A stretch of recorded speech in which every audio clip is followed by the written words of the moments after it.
চিন্তা এবং ফিকির নিয়ে ব্যতিব্যস্ত। হায় পূর্বেকার জমানার উম্মত যারা ছিল নবীর উম্মত, তাদের নেকির পাল্লা ভারী হয়ে যাবে। আখির জমানার পয়গম্বর আমি, আমার উম্মতের নেকির পাল্লা খুবই কম থাকবে, কারণ 1000 বছরের ইবাদত আর 100 বছরের ইবাদত সমান নয়। যখন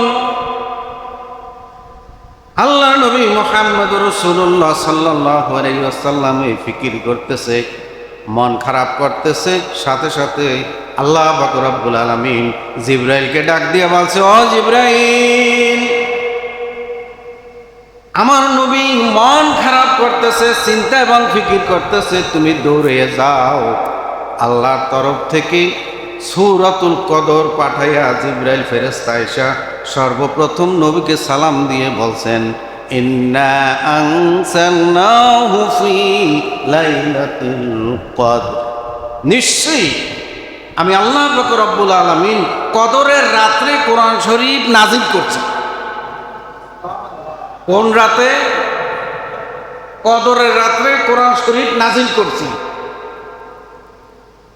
এখন আল্লাহ পাক রব্বুল আলামিন মুহাম্মদ সাল্লাল্লাহু আলাইহি সাল্লামকে জিজ্ঞাসা করে, ও নবী, তুমি কি জানো লাইলাতুল কদর কি? কদরের রাত্রে কোরআন নাজিল করছি, প্রথম আয়াত দিয়ে শুরু করছে জিবরাইল ফেরেশতা। এখন কদর কি এটা তো জানতে হবে। কথা বুঝেন না? কদর কি এটা তো জানতে হবে। এটা কি নবী জানতেন? এটা নবী জানতেন? জানতেন না। আল্লাহ পাক রব্বুল আলামিন পরবর্তী আয়াতে জিজ্ঞাসা করেন, ওমা আদরাকা মা লাইলাতুল কদর, হে নবী আপনি কি জানেন লাইলাতুল কদর কি? লাইলাতুল কদরি খায়রুম মিন আলফি শাহর। লাইলাতুল কদর এমন একটা রজনী, লাইলাতুল কদর এমন একটা রজনী যে রজনী 1000 রজনীর চেয়েও উত্তম। সুবহানাল্লাহ বলবেন না? শানে নজুল দেখছেন? শানে নজুল মনে আছে? আমার নবী উম্মাহ যারা হবে তাদের হায়াত কম, আর আগেকার যুগে 1000 বছর বাঁচছে, শত শত বছর বাঁচছে, তাহলে নেকির দিক দিয়ে আমার উম্মতের কম হবে। এই জন্য জিবরাইল ফেরেশতারে পাঠায় দিয়ে বলছে, ইন্না আনসালনাহু ফি লাইলাতুল কদরি ওমা আদরাকা মা লাইলাতুল কদর, হে নবী আপনি কদর কি এটা জানেন? লাইলাতুল কদরি খায়রুম মিন আলফি শাহর। লাইলাতুল কদর হইল 1000 মাসের চেয়েও কম। তাহলে 1000 মাস কি? একটা কদর যদি আল্লাহর কোনো বান্দা পেয়ে থাকে, 83 বছর 4 মাস ইবাদত করলে যে সওয়াব হবে, সমপরিমাণ সওয়াব তার আমলনামায় লেখা হবে। আরো জোরে বলি সুবহানাল্লাহ। এক কদর 83 বছর 4 মাস, যদি এইভাবে 80 বছর বয়স 80টা কদর পাইল, তাইলে ওই যে তৎকালীন সময়ের 1000 বছর বাঁচছে তাদের চেয়েও নেকির পরিমাণটা বেশি হবে না কম হবে? মা লাইলাতুল কদর, লাইলাতুল কদরি খায়রুম মিন আলফি শাহর। এখানে শুধু শেষ না, এখানেই শেষ নয়, 1000 মাসের চেয়ে উত্তম হয়েও শেষ না। লাইলাতুল কদরি খায়রুম মিন আলফি শাহর তানাজ্জালুল মালাইকাতু ওয়ার রূহু। ও নবী গো, এই লাইলাতুল কদরে আমি আল্লাহ পাক রব্বুল আলামিন পৃথিবীতে ফেরেশতা পাঠিয়ে দেই। কার নেতৃত্বে? জিবরাইল ফেরেশতার নেতৃত্বে সারা পৃথিবীতে আমি রহমত দিয়ে ফেরেশতা পাঠিয়ে দেই। কোন মসজিদে?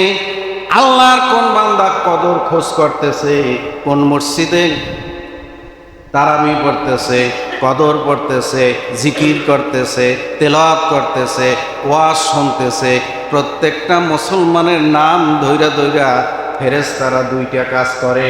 কয়টা কাজ করে? 2টা কাজ করে। 1 নম্বর কাজ হইল, গেট থেকে যখন মসজিদে প্রবেশ করে ইবাদতের জন্য, তার নাম লিপিবদ্ধ করা হয়। দ্বিতীয়ত কাজ হইল যখনই আল্লাহর কাছে কোনো কিছু চাইবে, মাপ চাইবে, সম্পদ চাইবে, হায়াত চাইবে, এর সাথে সাথে ফেরেশতা কুলগুলি চতুর্দিকে যে ফেরেশতা আছে ওই ফেরেশতারা সবাই মিলে আল্লাহর কাছে বলবে আমিন আমিন আমিন। হে আল্লাহ, তুমি তোমার এই বান্দার দোয়া কবুল করে নাও। খুশি না বাজার? মানুষ আমরা মুসল্লি কম, দাম কিন্তু কম। ভালো কাজে কি পাওয়া যায়? লোক কি ওইরকম পাওয়া যায়? ভালো কাজের মধ্যে লোক কম থাকে, দামি জিনিস গোপন থাকে, কম দামি জিনিস যেখানে সেখানে পইরা থাকে। এই লাইলাতুল কদর হচ্ছে অত্যন্ত দামি জিনিস। এই দামি জিনিসটা আল্লাহ পাক রব্বুল আলামিন গোপন রাখছে। কি কইছি বুঝছে? আজকের যে 27 তারিখ মাহে রমজানে, এই কদরটা কোন রজনীতে মুফাসসিরদের অভিমত হইল মাহে রমজানের শেষ দশকে বেজোর যে কোনো রাত্রে সংগঠিত হইয়া যাইতে পারে। এজন্য এই কদর পাওয়ার জন্য আল্লাহ গোপন রাখছে, যাতে আমরা এটারে খোঁজ করি। তাহলে আমরা 20 রমজানের পরে 21, 23 এরকম বিজোড় সংখ্যায় প্রত্যেক তারাবির পরে 4 রাকাত করে নামাজ পড়ি। এই মসজিদে হয়েছে কিনা আমি জানি না, 2 রাকাত করে হোক, ওই যে আমরা খোঁজ করছি যাতে বঞ্চিত না হই। তাহলে যদি আমরা বঞ্চিত না হই, আমাদের যার যা প্রয়োজন, যে যা চাইমু, আল্লাহ পাক রব্বুল আলামিন সেটা আমাদের দান করে। মান কামা লাইলাতুল কদরি, যে ব্যক্তি কদরের রাত্রে দাঁড়াইয়া অথবা বৈশা অথবা শুইয়া ঈমান ও ইহতিসাবের সাথে আল্লাহর কাছে আবেদন করবে, আল্লাহ রাব্বুল আলামিন তার জিন্দেগীর গুনাহ খাতা মাফ করবে। আল্লাহ যেন আমাদের সকলের জীবনের গুনাহ খাতা মাফ করেন। সকলে বলি আমিন, আরো জোরে বলি আমিন। সম্মানিত মুসলিম ভাইয়েরা, লাইলাতুল কদর শুরু হয় মাগরিবের পরে, ইফতারি শুরু থেকে। আর লাইলাতুল কদর শেষ হয় কোন সময়? আপনার আমার বলার দরকার নাই, আল্লাহ পাক রব্বুল আলামিন স্বয়ং নিজেই জানাই দিয়েছেন।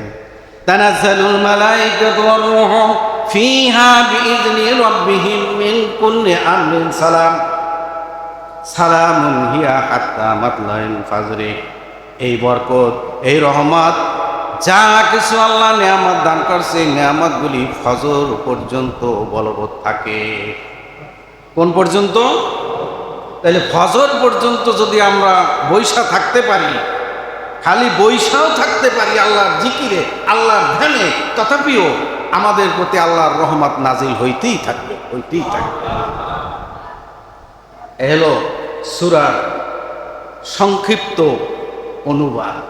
এর ব্যাখ্যা বিশ্লেষণ করতে গেলে অনেক সময় লাগবে, সেই সময় আমরা পাবো না, আমরা সবাই ব্যস্ত। এবং কমিটির পক্ষ থেকে আমাকে একটা টাইম নির্ধারণ করে দেওয়া হয়েছে, সেই টাইমের মধ্যেই আমি শেষ করব ইনশাআল্লাহ। সম্মানিত মুসলিমেরা, এমনই এক রজনীতে আমরা উপস্থিত হয়েছি লাইলাতুল কদর খোঁজ করার জন্য। আমরা আল্লাহ পাক রব্বুল আলামিন একটা পথ তৈরি করে রাখছেন। 1 নাম্বার হইল আল্লাহ গোপন রাখছেন, 2 নাম্বার হইল শেষ দশকে 10 দিন যদি এই লাইলাতুল কদর কেউ সহজভাবে পাইতে চায়, তার একটা আমল করলে সে অবশ্যই অবশ্যই পাবে। সে আমলটা জানেন আপনারা? আমলটা হলো আল্লাহ রাসূল সাল্লাল্লাহু আলাইহি সাল্লাম নিজে আমল করে দেখাই গেছে। আল্লাহর কোন বান্দা মাহে রমজানের শেষ 10 দিন যদি ইতিকাফ করে, ওই বান্দা লাইলাতুল কদর থেকে সে বঞ্চিত হবে না।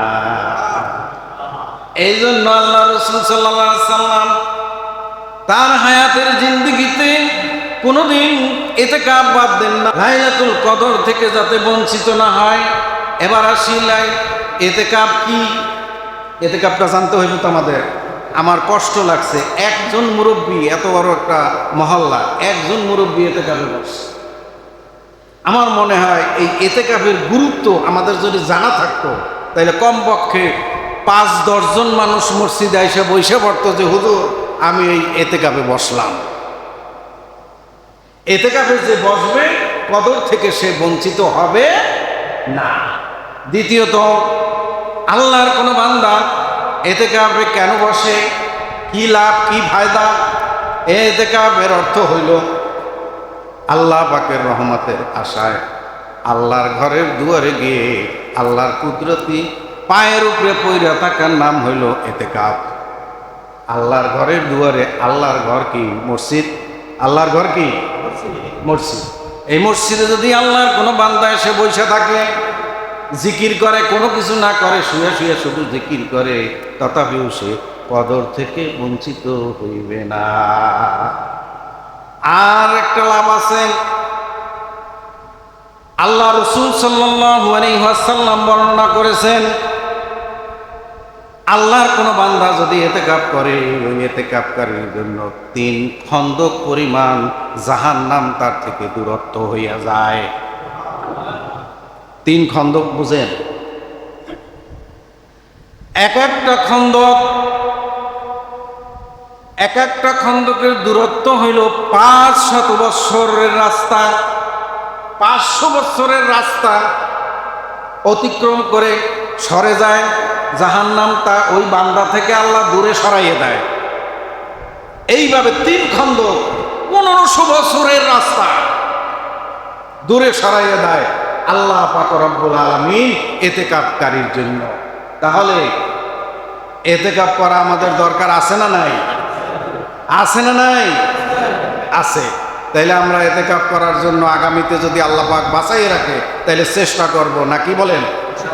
নিয়াত করে ফেলাইতে পারি, অবশ্যই নিয়াত করতে পারি, কারণ এতেকাফের মতো এত ফজিলত, এত সওয়াব আর অন্য কোনো কাজে নাই। কেননা আল্লাহর ঘরের দুয়ারে এসে পইরা থাকা, আল্লাহ তুমি আমারে মাফ করে দাও, আল্লাহ তুমি আমারে মাফ করে দাও, এই কথা যদি শুধু বলতে থাকে, তাহলে আল্লাহ পাক রব্বুল আলামিন ওই বান্দাকে মাফ করে দেন, জাহান্নাম থেকে অনেক দূরে সরে যায়। সম্মানিত মুসলিমেরা, মাহে রমজান জীবনে আর পাবো কি পাবো না আমরা জানি না। মফিজউদ্দিন নুরি সে জানতো না যে আজকের এইখানে এই মেহরাবে সে বসতে পারবে না। জানতো? আপনার আমার বাবা মা অনেকের দুনিয়া থেকে বিদায় হয়ে গেছে। ওই মা বাবার জন্য আপনি আমি কি করলাম জীবনে একদিনও চিন্তা এবং ফিকির করি নাই? করছি? একদিনও চিন্তা ফিকির করি নাই। আমাদের চিন্তা ফিকির করার প্রয়োজন আছে না নাই? কত কষ্ট করে লালন পালন করছে। এই মাহে রমজানে মুহাম্মদ রাসূলুল্লাহ সাল্লাল্লাহু আলাইহি ওয়াসাল্লাম খুতবা প্রদান করছেন।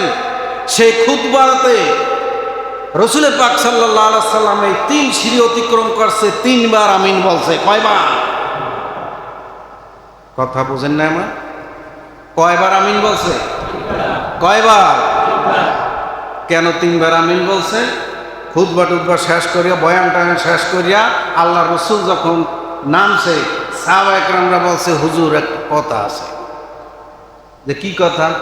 যে আপনি যে সারা বছর বইরা, সারা জীবন বইরা খুতবা দিছেন, বয়ান করছেন, কোনোদিন তো খুতবায় ওঠার সময় আমিন আমিন বলেন নাই, আজকের যে বললেন এটার কারণটা কি? কথা ঠিক কিনা? আজকের যে আমিন আমিন বললেন এটার কারণটা কি?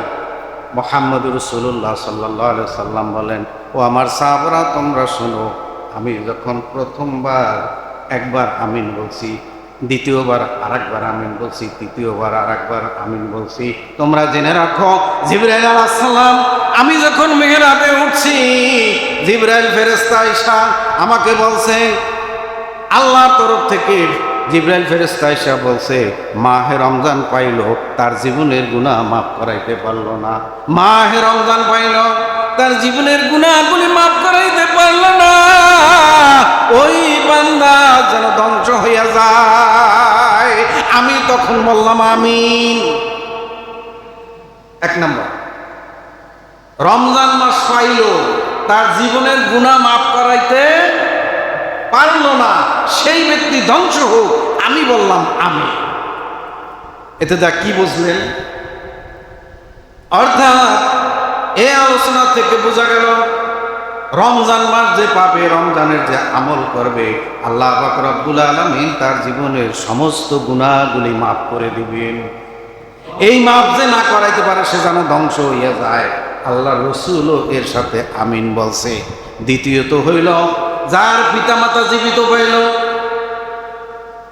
যার মা অথবা বাবা অথবা উভয়জন জীবিত পাইল, অথচ পিতা মাতার খেদমতের মাধ্যমে তার জীবনের গুনাহ খাতা মাফ করাইতে পারল না, আল্লাহর ওই বান্দা যেন ধ্বংস হয়ে যায়।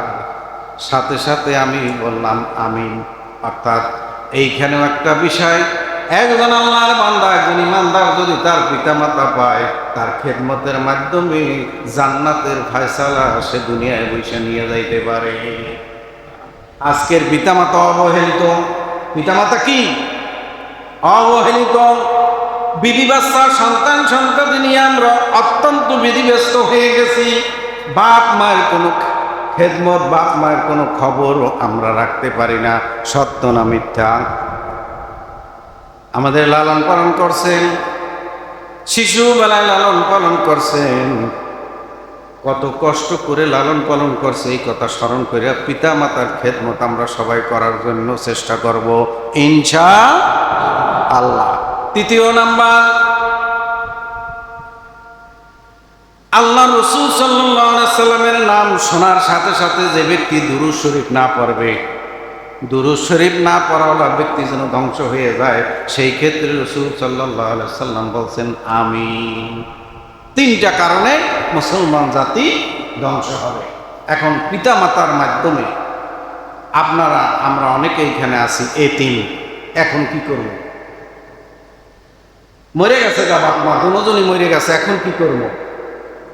পিতা মাতার কবর জিয়ারত করবেন, পিতা মাতার কবর জিয়ারত করবেন। পিতা মাতা যে সমস্ত লোকের সাথে চলাফেরা করছে, ওই সমস্ত মুরব্বীদের দাওয়াত করে খাওয়াইবেন আর কবর জিয়ারত করবেন। এই কবর জিয়ারত কি এখন থেকে শুরু হয়েছে না আরো আগে থেকে শুরু হয়েছে?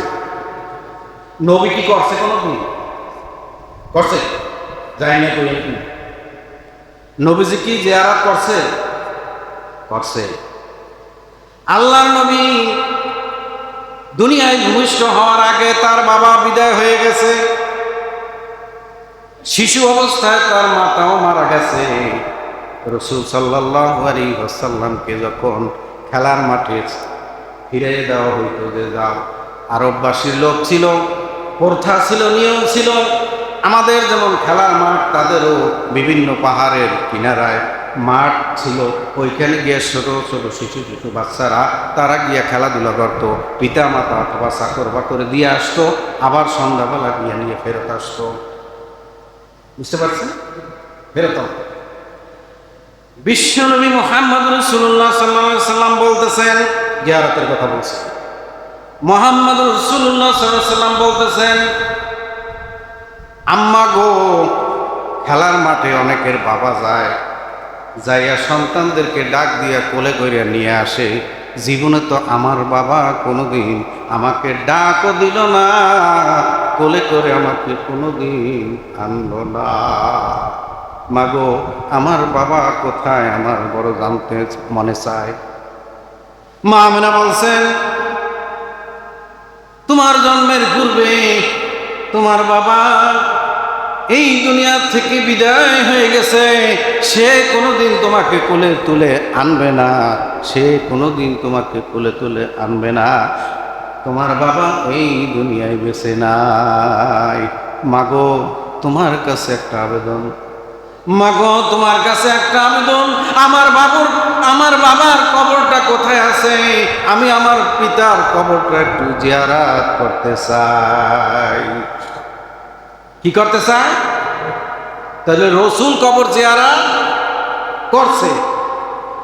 মা আমেনা তার প্রশ্নের উত্তর দিল, বাবা গো, তোমার বাবার কবর জিয়ারত করতে গেলেই আবু নামক স্থানে কবর, এইখান থেকে অনেক দূর, যাইতে আসতে অনেক দিন সময় লাগবে, এটা আমার পক্ষে সম্ভব না।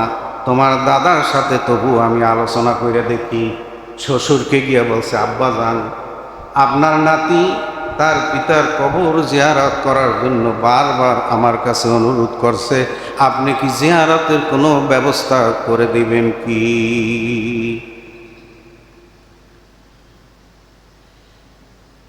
দাদা আব্দুল মুত্তালিব অনেকক্ষণ চুপ থাকার পরে ভরাক্রান্ত মনে পুত্রবধূকে বলল, বৌমা, অনেক দূরের রাস্তা, এই শিশু বাচ্চা নিয়ে তুমি কেমনে যাবা? আমি কি করে তোমাকে ছাড়ি? আমার মনে তো চায় না যে তুমি নিয়ে যাও, অথচ আমার নাতি তার বাবার কবর জিয়ারত করতে চায়, আমি নাও বা কেমনে করি? নাও করতে পারি না, হাও করতে পারি না। সর্বোপরি মুহাম্মদ সাল্লাল্লাহু আলাইহি সাল্লামকে আয়মানকে দিয়ে আব্দুল মুত্তালিবের বাড়ির পূর্বপুরুষ থেকে যে একটি গোলাম ছিল, গোলামের নাম ছিল আয়মান, ওই আয়মানকে দিয়ে একটা সফর সঙ্গী আয়মানকে দিয়ে খানা পানিয়া দিয়ে একটি উট সাজাই দিয়েছে, যাও আয়মান গো, আমার নাতি নিয়ে যাবা, আমার নাতিটা তুমি যথাসময় তার আপদ বিপদ থেকে তুমি দেখা আবার ফেরত নিয়ে আসবা। তোমার কাছে আমি আল্লাহর উপর ভরসা করে তোমার উপরে হাওলা করে এই আমার নাতিকে জিয়ারতের জন্য পাঠাইলাম। মুহাম্মদ রাসূলুল্লাহ সাল্লাল্লাহু আলাইহি সাল্লামকে নিয়ে গেলেন। আবু আওয়ামা নামক স্থানে গিয়ে বাবার কবরের পাশে দাঁড়া করাইয়া দিলেন। বাবার কবরের কাছে গিয়ে আমার নবী, আপনার নবী, এতিম নবী সালাম দিয়ে বলে, আব্বা গো, আমি আপনার সন্তান মুহাম্মদ আপনার কবর জিয়ারত করার জন্য আসছি। আমি আপনাকে দেখতে চাই, জীবনে কোনোদিন দেখি নাই গো। আব্বা, তুমি কবরে শুয়ে রইলা, আমি দেখতে পারি নাই। এই সন্তান কাকুতি বিনতি করে মাকে নিয়ে যখন মোনাজাত করলো, জিয়ারত করলো, একটা সময় জিয়ারত শেষ করে মাকে নিয়ে তাড়াতাড়ি বাড়ির দিকে চললো। অল্প সময় যাওয়ার পরে, কিছুক্ষণ পথ অগ্রসর হওয়ার পরে মা আমানার শরীরের মধ্যে জ্বর এসে গেল। মা আমানার শরীরে কি আসছে? জ্বর এসে গেছে, এমন প্রচন্ড জ্বর।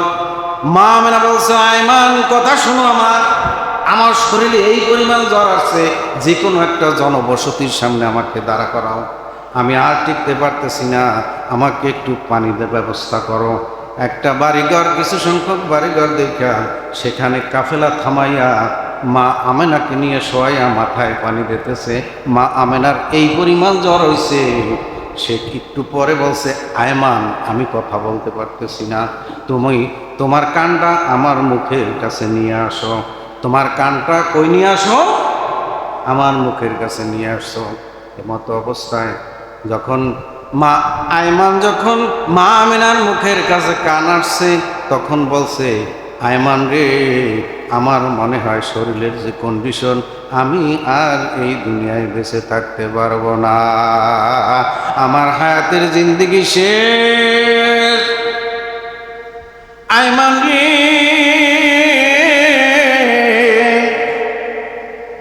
আমার এতিম সন্তানটা তুমি একটু দেখে শুনে রাখিও, ওর বাবা নাই, আমি মাও যদি দুনিয়ার থেকে বিদায় হয়ে যাই, ওর আর কে থাকবে? তোমার কাছে আমি আবেদন করি, আমার সন্তানটি তার দাদার কাছে নিয়ে পৌঁছে দিও, আর যতদিন আমার সন্তানটি শিশু থাকে ততদিন পর্যন্ত তার মায়ের মতো তুমি সেবা যত্ন দিয়ে যাইও। এরপরে মুহাম্মদ সাল্লাল্লাহু আলাইহি সাল্লামকে ডাকলেন, ও বাবা মুহাম্মদ,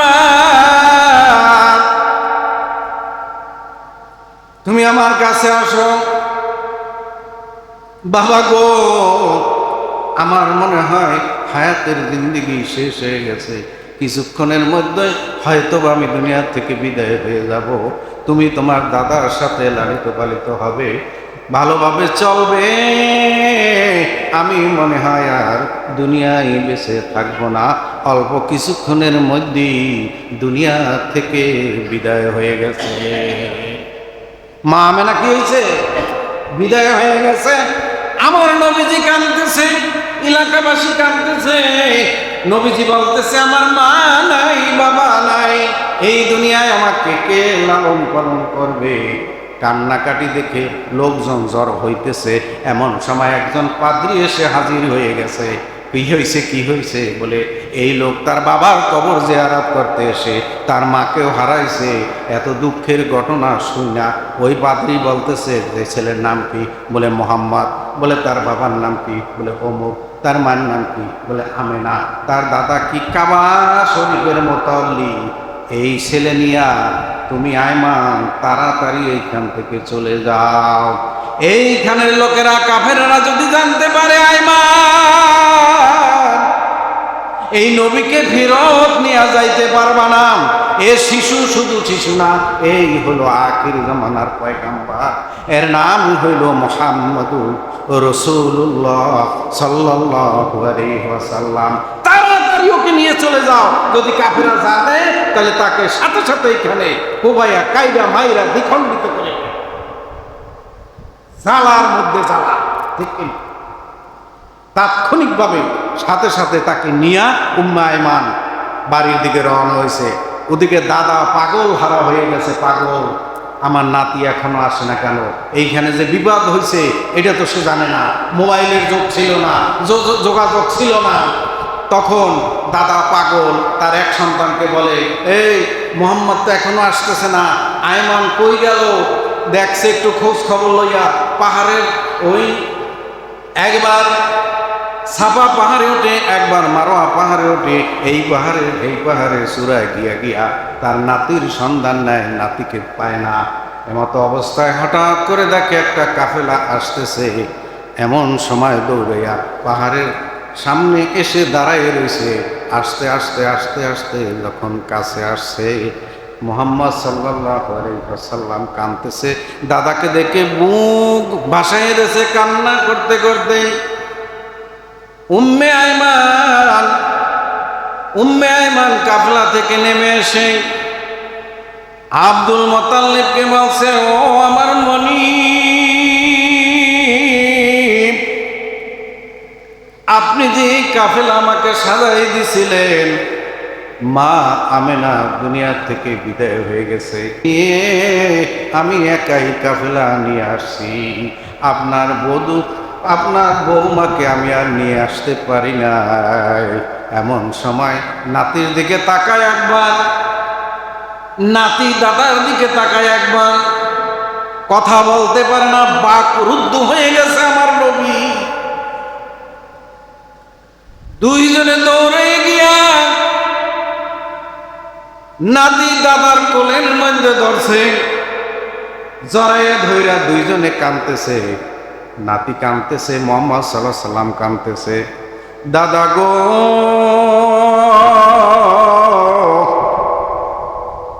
বাবার কবর জিয়ারত করতে গিয়ে মাকেও হারাই আসলাম, আমার এখন কি উপায় হইবে? দাদার সাথে সাথে দুই চোখের পানি ফেলে দিয়ে বলছে, ও মুহাম্মদ, আমার যে সন্তানগুলি আছে এই সন্তানের চেয়ে তোমাকে আমি সবচেয়ে বেশি সেবা এবং যত্ন আমি দিয়ে যাব। তুমি কোনো চিন্তা করিও না, বাবার জন্য চিন্তা করিও না, মায়ের জন্য চিন্তা করিও না। দাদা হুজুর সাল্লাল্লাহু আলাইহি সাল্লামকে লালন পালন করছে। তারপরে তার সন্তানেরা অর্থাৎ নবীজির চাচাদেরকে ডাইকা মিটিং কইরা, যেই চাচা ভালো, মন মেজাজ ভালো, চাচি ভালো, তার হাতে আবার উঠে দিয়া বলছে, এই আমার নাতি তোমরা সেবা যত্ন করিও। এরপরে এই জিয়ারত করে আসার পরে, এতিম হওয়ার পরে তার চাচারা দাদারা সবাই মিল্লা মুহাম্মদ সাল্লাল্লাহু আলাইহি ওয়াসাল্লামকে লালন পালন করছে এবং মক্কার বুকে মুহাম্মদ সাল্লাল্লাহু আলাইহি সাল্লাম ছিল আল আমিন, মক্কার বুকে সবচেয়ে দামি সবচেয়ে বড় আমানতদার ব্যক্তি ছিল কে? মুহাম্মদুর রাসূলুল্লাহ সাল্লাল্লাহু আলাইহি সাল্লাম। সকলের কাছে ভালো মানুষ, সকলের কাছে ভালো মানুষ। একটা সময় যখন আসলো বিশ্বনবী মুহাম্মদুর রাসূলুল্লাহ সাল্লাল্লাহু আলাইহি ওয়াসাল্লাম যখন দাওয়াত দিল লা ইলাহা ইল্লাল্লাহু মুহাম্মাদুর রাসূলুল্লাহ, দাওয়াত দেওয়ার সাথে সাথেই মুহাম্মদ সাল্লাল্লাহু আলাইহি ওয়াসাল্লামের শত্রু চতুর্দিকে বেড়ে গেল। লা ইলাহা ইল্লাল্লাহ এ কথার অর্থ আমরা জানি না, কিন্তু আরববাসীরা ঠিকই জানে।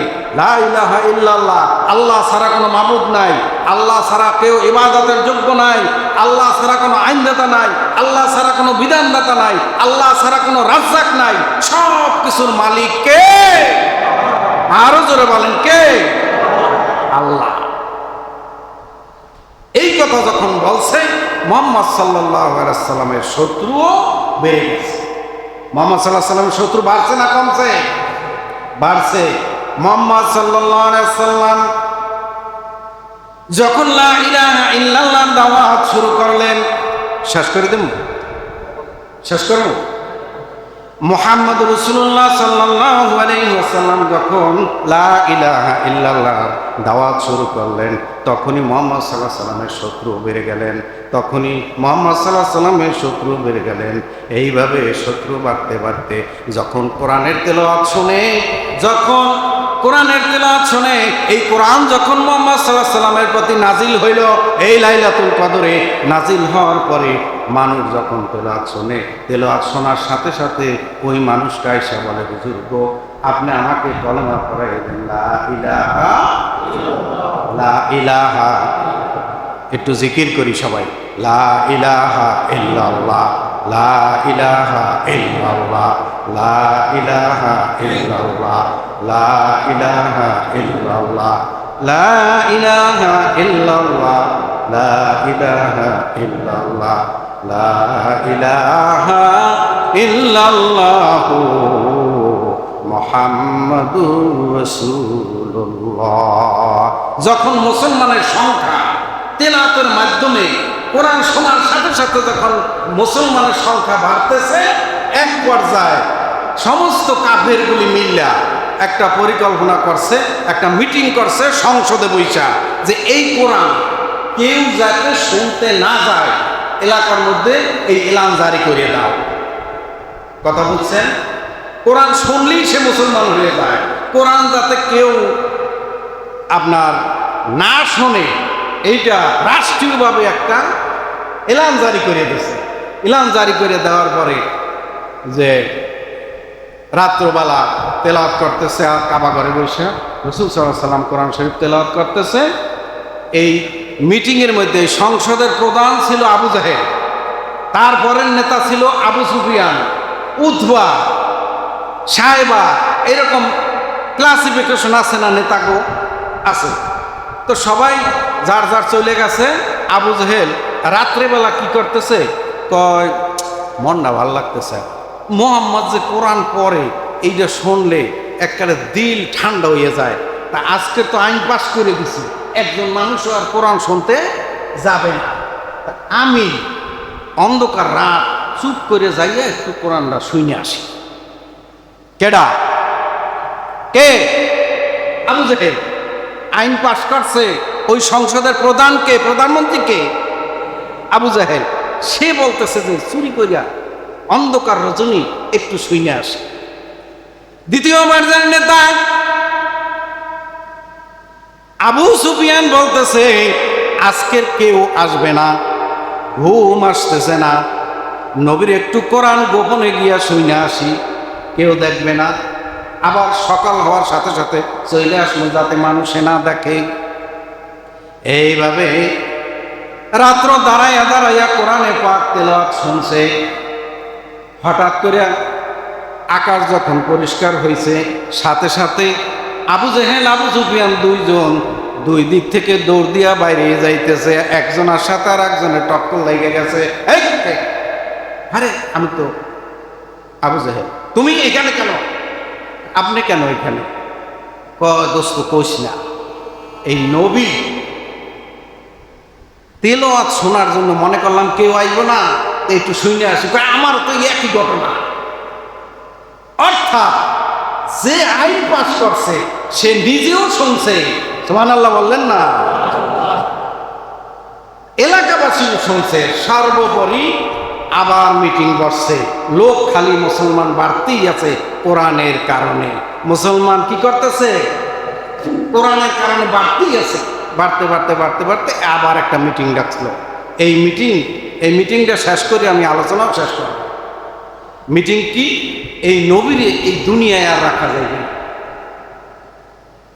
ও যদি থাকে, যেই কোরআন শুনে আপনার আমার মতো, অর্থাৎ আবু জেহেল সুফিয়ানরে বলতেছে, তোমার আমার মতো মানুষ যদি কোরআনের জন্য পাগল হই, তা সাধারণ মানুষ তো আরো পাগল হইবে। একটা সময় এসে দেখা যাইবে আমাদের বাপ দাদা 14 পুরুষের যে মূর্তি পূজা, এই পূজাগুলি আর থাকবে না, মুহাম্মাদের ধর্মে সব দীক্ষিত হয়ে যাবে। অতএব মুহাম্মদকে এই দুনিয়ায় আর বাঁচাইয়ে রাখা যাবে না, মুহাম্মদকে আর দুনিয়ায় বাঁচাইয়ে রাখা যাবে না। তাহলে কিভাবে মারা যায়? প্রকাশ্যে যদি তাকে হত্যা করা হয়, যে মুসলমানগুলি আছে, মুসলমানরা এই দুনিয়ায় আমাদের বসবাস করতে দিবে না, আমাদেরকে মেরে ফেলবে। তাকে গোপনে মারতে হবে। গোপনে কিভাবে মারব? গোপনে মারব যে নবী যখন দূরে তেলাওয়াতে যায়, ইশার নামাজ পড়ে, তাহাজ্জুদ পড়ে, ফজর বইরা, তারপরে বাড়িতে ফিরে, এই যে সময় যাবে অন্ধকারের মধ্যে, যে রাস্তা দিয়া যায় এমন একটা কুয়া করে রাখবো, যে কুয়াটা অন্ধকারে দেখা যায় না, পাতালতা দিয়ে কিছু ডাইকা রাখবা, আর চতুর্দিকে তোমরা বড় বড় পাথর নিয়ে দাঁড়াই থাকবা। কুয়ার মধ্যে পড়ার সাথে সাথে পাথর মাইরা জীবনের তরে মাটিতে একবারে শেষ করে দিব। নাউজুবিল্লাহ বললেন না? জীবনে কি করবে? পরে লইগা কুয়া করলে সেই কুয়ায় নিজেই পড়ে না। আপনি যদি কারো ক্ষতি করতে চান, আল্লাহ আপনার ক্ষতি করে দিবে, ঠিক না বেটি? আপনাকে ক্ষতি করে দেবে। এখন মিটিংয়ে পাস করলো, কুয়া যে করবা, পাশে যে লোক থাকবা, তোমাদেরকে সতর্ক বাণী দিয়া যায়, তোমাদেরকে সতর্ক বাণী দিয়া যায়। কি সতর্ক? ও আবু সুফিয়ান, জেনে রাখো মুহাম্মদ কিন্তু অত্যন্ত জাদুকর। এই কুয়ার মধ্যে যখন পড়বে, তোমরা যখন পাথর মারবা, তখন সে বলবে কি, এই আবু সুফিয়ান, আমি আবু জাহেল কুয়ার মধ্যে পড়ে গেছি, আমাকে একটু বাঁচাও। কে বলবে? মুহাম্মদ সাল্লাল্লাহু আলাইহি ওয়াসাল্লাম বলবে। কি বলবে? যে আমি আবু জাহেল কুয়ার মধ্যে পড়ছি, আমারে বাঁচাও। ও তো জাদুকর, গলা সুর শুনবা আমার, যেমন একটা আবু জাহেলি কথা বলতেছে, কিন্তু কোনো খাতির করবে না, পাথর মাইরা জীবনের তরে তোকে শেষ করে দিবা। এই পরামর্শ কে দিছে? আবু জাহেল। নেতারা তো অর্ডার দিয়া জায়গা, হ্যাঁ কি গাড়ি ঘোড়া পড়ে, নেতারা গাড়ি পড়ে রেল স্টেশন উল্টায়। আবু জাহেল বাড়িতে গিয়া ঘুমাইছে, আবু সুফিয়ানের নেতৃত্বে কুয়া কইরা চতুর্দিকে বৈশা রয়েছে। সকাল হইলে নবীজি এইখান থেকে যাবে, তার জীবনে তাকে শেষ করে দিবে। জিবরাইল ফেরেশতারে পাঠাইয়ে দিয়েছে, জিবরাইল রে, ও জিবরাইল, দৌড়ে আমার নবীর কাছে যাও, তাকে একটা খবর দিয়ে আসো তুমি। যেই পথ দিয়ে আসে, প্রতিদিন মসজিদে যায়, কাবায় যায়, আমার বাড়িতে ফেরে, আজকের রজনীতে ইবাদত বন্দি করে ওই পথ দিয়ে যেন সে বাড়িতে না যায়। সুবহানাল্লাহ বলে। এই পথ দিয়ে না যায়, কে জানাইছে? আপনার আমার মালিককে, নবীর মালিককে। মালিকের উপর ভরসা। জিবরাইল ফেরেশতারে বলছে, যাও যাও যাও, আমার নবীকে খবর দিয়া দাও, ওই পথ দিয়ে যেন সে আজকের বাড়িতে ফেরে না। ইতিমধ্যে আজান হয়ে গেছে, পরিষ্কার হয়ে গেছে। আবু জাহেল হঠাৎ ঘুম থেকে উঠা দেখে পরিষ্কার পরিষ্কার ভাব, কাপড় না পরে দৌড়ে রওনা হয়েছে। দেখি যাইয়া মোহাম্মদকে কেমন কইরা হত্যা করলো। সামনের দিকে তাকাইতেছে আর দৌড়াইতেছে, তাকাইতেছে আর দৌড়াইতেছে। গাথা কইরা যে রাখছে ওই গাথার মধ্যে নিজে পড়ে গেল। কে পড়ছে? পড়ার সাথে সাথে চতুর্দিক দিয়া পাথর মারতে শুরু করতেছে। আর জীবন শেষ পর্যায়ে আইসা বলতেছে, ও আবু সুফিয়ান রে, আমি মোহাম্মদকে মারার জন্য এই কায়দা কৌশল করছিলাম। আজকের মোহাম্মদ ঠিকই জায়গা মতো আছে। আমি আবু জেহেল কুয়ার মধ্যে পড়ে গেছি। আমাকে তোমরা আর মাইরো না, আমাকে বাঁচাও, আমি জীবনে শেষ হয়ে যাইতেছি। আরো পাথর জোরে মারতেছে। কয়, দেখছো নেতায় কইছিল, কথা তো সত্যি। নেতায় কইছিল, দেখো আবু জাহেলের মতোই গলা কণ্ঠ, কত বড় জাদুকর মোহাম্মদ, এইটা আমাকে নেতায় কেমনে বুঝলো। আরো পাথর মারতেছে, আরো পাথর মারতেছে। এইবার কুয়ার থেকে শব্দ আসে, আবু সুফিয়ান, আমার একটা অনুরোধ, আমার শিখানো ভাত আমি বলছিলাম, তোমাদের কোনো দোষ না, আমার জীবন প্রায় শেষ। তুমি তো আবু জাহেলের পরে দ্বিতীয় নেতা, তোমার কাছে একটা অনুরোধ, তুমি যাই দেখো মুহাম্মদ সাল্লাল্লাহু আলাইহি ওয়াসাল্লাম বাসায় আমার ভাতিজা, আর আবু জাহেল আমি বাসায় নাই, আমি নিজেই এইখানে আবু জাহেল পইরা গেছি। তোমরা এই প্রমাণটা কইরা আমাকে মারো, এর আগে তোমরা আর একটা পাথরও মাইরো না, আমি শেষ হয়ে যাইতেছি। সাথে সাথে বিশ্বনবীর বাড়ির দিকে রওনা হয়েছে। গিয়া দেখে নবীজি তার বাড়িতে দিব্যি ভালো মানুষ। দেখা দৌড়ে আসছে আবু জেহেলের বাসায়, যাই জিজ্ঞাসা করে, ওই আমাকে নেতা কই? বলে, নেতা তো সকালবেলা পরিষ্কার হওয়ার আগে সোজা দেখছি দৌড়তেছে, কোথায় জানো গেছে। এখন কি কনফার্ম হয়েছে কুয়ায় কেডা, মোহাম্মদ না আবু জেহেল? কনফার্ম হয়েছে। হওয়ার পরে ওরা যাই উঠানের চেষ্টা করতেছে, কুয়ার থেকে উঠানের হাজারো চেষ্টা, দড়ি, কাছি, বাঁশ, খুঁটি যা কিছু দিয়ে চেষ্টা করতেছে, সমস্ত চেষ্টা ব্যর্থ। সমস্ত চেষ্টা কি কেন ব্যর্থ? আল্লাহ নবীর বিরুদ্ধে চক্রান্ত করছে, ওকে ছাড় দেওয়া যাবে না। এবার আবু জেহেল ডেকে বলে, আবু সুফিয়ান রে,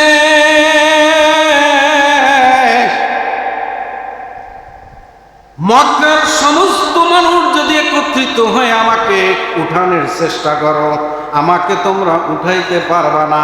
বলে, তাহলে কিভাবে উঠানো যাবে? তুমি কি এই কুয়ার মধ্যেই থাকবা না উঠানের কোনো ব্যবস্থা আছে? এইবার আবু জেহেল বলতেছে, শোনো শোনো, মোহাম্মদ ছাড়া এই কুয়া থেকে আমাকে উঠানের আর কেউ ক্ষমতা রাখে না। মোহাম্মদ ছাড়া এই কুয়া থেকে তোমরা সমস্ত আরববাসী একত্রিত হইয়াও উঠাইতে পারবে না। তোমরা নবীর কাছে যাও, মোহাম্মদের কাছে যাও। মোহাম্মদের কাছে দৌড়াইয়া দলবল সহ গিয়া হাজির হইয়া বলে, কিছু সংখ্যক কাফেররা বলতেছে, হুজুর গো, আপনাকে মারার জন্য কুয়া করছে, এই আবু জেহেলকে উদ্ধার করার জন্য আপনি যাবেন না। মারার জন্য কুয়া করছে, ওরা তো জানে, আপনি যাইন না। বিশ্বনবী মুহাম্মদ রাসূলুল্লাহ সাল্লাল্লাহু আলাইহি সাল্লাম বললেন, ও কাফেররা রে, তোমরা তো জানো না আমি এমন একজন নবী, এমন আল্লাহর পয়গম্বর দুনিয়ায় এসেছি, কোন শত্রু যদি বিপদে পড়ে তাকে উদ্ধার করার জন্য আল্লাহ রব্বুল আলামিন আমাকে রহমাতাল লিল আলামিন বানাইয়া পাঠাইছে। আমা আরসালনাকা ইল্লা রাহমাতাল লিল আলামিন। অতএব আমাকে মারার জন্য কুয়া করলেও আমি আমি আবু জাহেলকে উঠানের জন্য যাব, সাথে সাথে আসছে, আয়েশা বলছে কি, এই চাচা একটা কথা আপনার সাথে, আপনাকে যদি আল্লাহর রহমতে কুয়া থেকে উঠাইতে পারি তাহলে আপনি কি এই উপস্থিত লোকজনের সামনে আপনি কি আমার কলেমা পড়ে মুসলমান হবেন কি হবেন না, এই প্রতিশ্রুতিটা আমার দেন। আমি যদি আল্লাহর হুকুমে আপনাকে উঠাইতে পারি তাহলে কি কলেমা পড়ে মুসলমান হবেন? হইব না মানে অবশ্যই কলেমা পড়ে মুসলমান। আল্লাহর নবী মুহাম্মদ রাসূলুল্লাহ সাল্লাল্লাহু আলাইহি ওয়াসাল্লাম কুয়ার দিকে যখন তার চক্ষুর দৃষ্টি ফেলাইলেন, সাথে সাথে আল্লাহ পাক রব্বুল আলামিন নিচের মাটিটা লিফটের মতো উপরের দিকে উঠাইয়া দিলেন। সুবহানাল্লাহ বলেন।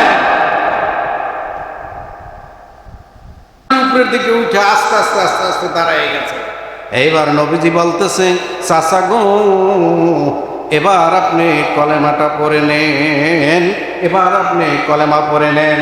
পাশে যে লোকগুলি ছিল মক্কাবাসী সকলে মিলে বলতেছে, হুজুর আর দেরি করাইয়েন না, আমাদের সকলকে আপনি কলেমা পড়াইয়া দেন, লা ইলাহা ইল্লাল্লাহু মুহাম্মাদুর রাসূলুল্লাহ সাল্লাল্লাহু আলাইহি সাল্লাম।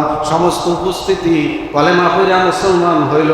আবু জাহেল বাধা হইয়া দাঁড়াইল, বলল যে শোনো শোনো শোনো, এ তো বড় জাদুকর, আর সে শুধু নিচের দিকে তাকাইছে, মাটি অটোমেটিক আমার উঠে নিয়ে আসছে, এটা এক ধরনের জাদু, অতএব এই জাদুকরের হাতে কলেমা পড়িয়া মুসলমান হওয়া যাবে না। এর পরের ঘটনা আমি আর বিস্তারিত লম্বা করব না। তারপরে রাসূল সাল্লাল্লাহু আলাইহি সাল্লামকে 3টা শর্ত দিয়েছে, 3টা শর্তে যদি আপনি উত্তীর্ণ হইতে পারো ভাতিজা তুমি, তাহলে আমি কলেমা পড়ে মুসলমান হব। 3টা শর্তের মধ্যে একটা শর্ত হইল আমার মুঠের মধ্যে গুপ্ত কিছু ধন থাকবে।